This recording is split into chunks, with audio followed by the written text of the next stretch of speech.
Ever since the manga started in 2021, Dandadan has been pretty much unavoidable, especially if you were somewhat active in the manga space. I'd frequently see out-of-context panels floating around that left me flabbergasted and wondering just what the heck is Dandadan even about. And aside from literally everyone calling it peak, that had been my only experience with the series. I wanted to check out the manga a few times, especially because the mangaka, Yukinobu Tatsu, was an assistant of Tatsuki Fujimoto. But I ultimately decided to wait for the inevitable anime adaptation. And after hearing that it's gonna be adapted by Science Saru, I knew I made the right choice and prepared myself for the craziness I was about to witness. Based on the tiny bits I knew about the story, I had thought of it as shock value the manga, and it certainly felt that way for the first few episodes. But after watching all 6 episodes that are currently out right now, my impression of the story couldn't have been any more wrong. Despite the batshit insane plot and countless weird moments, the series actually has a heart behind it and delivers these tender moments that completely recontextualize the weird moments in ways I was not expecting. There were signs since the very beginning, but I wasn't sure until the 4th episode, where it all clicked together and made me deeply invested into the series. I'm about to dive deep into spoiler territory, so if you're someone who's still on the fence about checking out the series, trust me and go watch the series right now. It's definitely one of the best anime this year so far.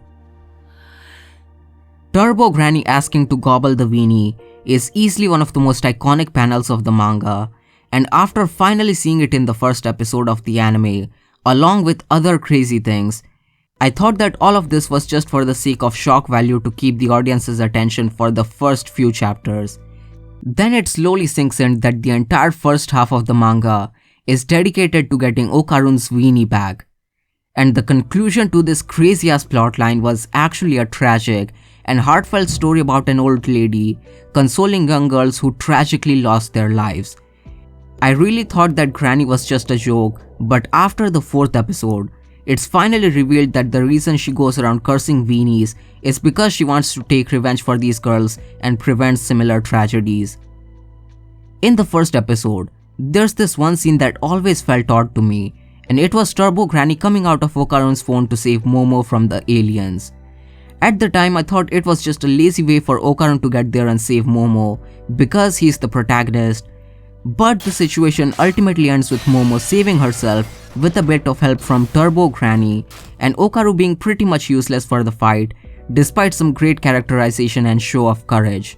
I honestly thought that it was kind of weird to have Okarun be there and pretty much do nothing, but after watching episode 4, I finally realized that the scene wasn't meant for Okarun to be a hero and save Momo.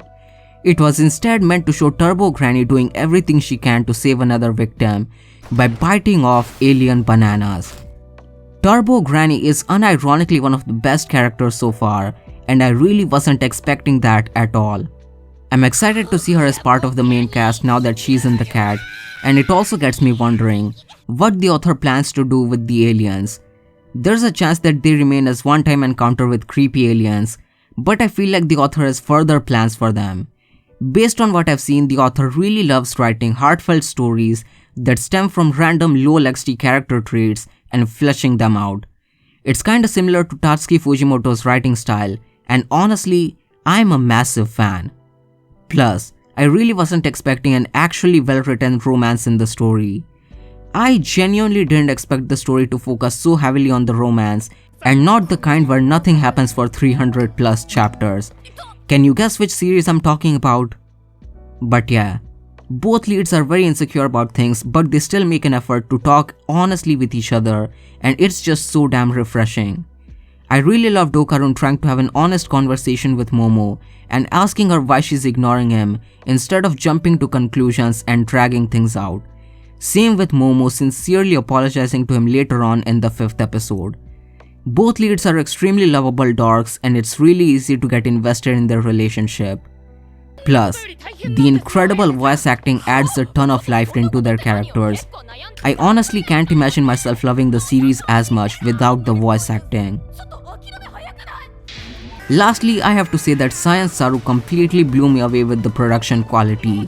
The anime has tons of Sakuga heavy action scenes, along with extremely fluid character acting animation that makes the slow and somber scenes feel really alive.